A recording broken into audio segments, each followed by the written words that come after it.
కాళ్ల రక్తనాళాల్లో రక్తపు గడ్డలను ఆధునిక శస్త్రచికిత్స ద్వారా తొలగించినట్టు Sri hospital cardiologist doctor Narayana Reddy తెలిపారు. ఒంగోలుకు చెందిన శ్రీను కాళ్లలో రక్తం గడ్డలు కట్టి ప్రాణాపాయ స్థితిలో శ్రీ హాస్పిటల్కు వచ్చినట్లు చెప్పారు. అల్ట్రాసౌండ్ డాప్లర్ పరీక్ష ద్వారా సమస్యను గుర్తించి పెనుబ్రా పరికరం ద్వారా థ్రాంబోసెక్షన్ చేసి రక్తనాళాల్లో ఉన్న గడ్డలను తొలగించినట్లు తెలిపారు. కాళ్లలో రక్తనాళాలు గడ్డకట్టడం వల్ల ఊపిరితిత్తులకు రక్త సరఫరా నిలిచిపోయి ప్రాణాపాయ స్థితి సంభవించే అవకాశం ఉంటుందన్నారు. శ్రీ హాస్పిటల్లో అందుబాటులో ఉన్న థ్రాంబోసెక్షన్ వైద్యాన్ని సద్వినియోగం చేసుకోవాలని కోరారు. వన్స్ ఎఫెక్టివ్గా ట్రీట్ చేసిన తర్వాత మనము కారణం తెలుసుకున్న తర్వాత 3 నెలల నుంచి 6 నెలలు వాడమని చెప్తాము.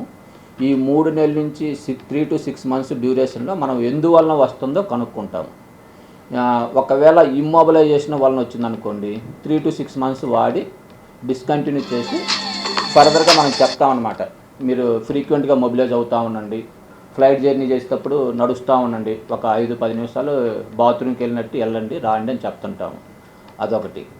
లేదా ఏదన్నా ఇప్పుడు క్యాన్సర్ రిలేటెడ్ వలన కానీ లేదా పుట్టుకతో వచ్చేటటువంటి హైపర్ కోయాగులేబుల్ స్టేట్స్ అనమాట, అంటే కొన్ని రకాలైనటువంటి ప్రోటీన్స్ డెఫిషియన్సీ వలన కానీ లేదా మిగతా లివర్ రిలేటెడ్ ప్రాబ్లం వలన కానీ వీటన్నిటి వలన అయితే లైఫ్ లాంగ్ మెడిసిన్స్ వాడాల్సి వస్తుంది.